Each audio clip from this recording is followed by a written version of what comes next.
Minnesota's Republican candidate for Secretary of State, Kim Crockett, won't say whether she will accept the results of the 2022 election. That is coming out of the first campaign debate last night on WCCO radio between Crockett and the current Secretary of State, Steve Simon, a Democrat.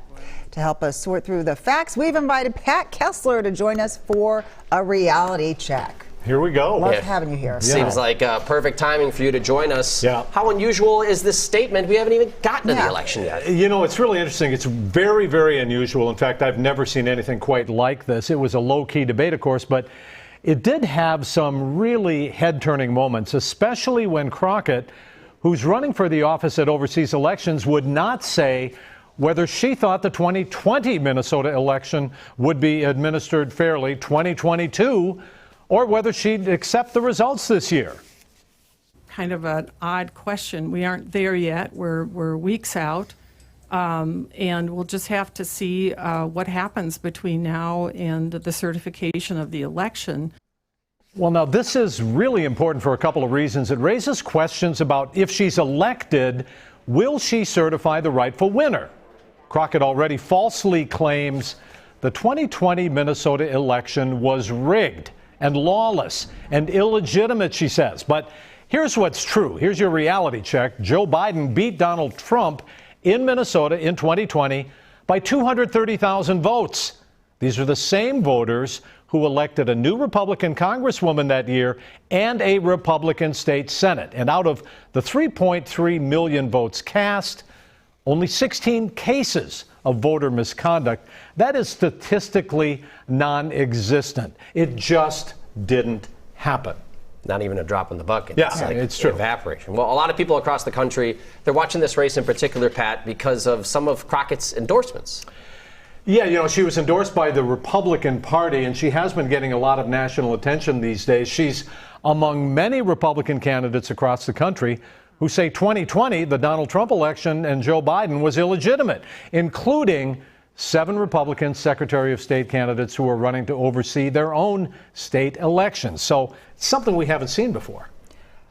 No, it isn't. But what does she want to do if she is elected? You know, we are getting a sense of that, what she wants to do. She's got a lot of changes she'd like to make to Minnesota elections law that she says will make voting more secure. It is already, but she says it would help restore confidence. For example, early voting. We're doing that right now. It's underway. She wants to shrink the time we have for early voting from 46 days to just 14 days before an election. And she wants a law requiring voters to show IDs when they go to the polls.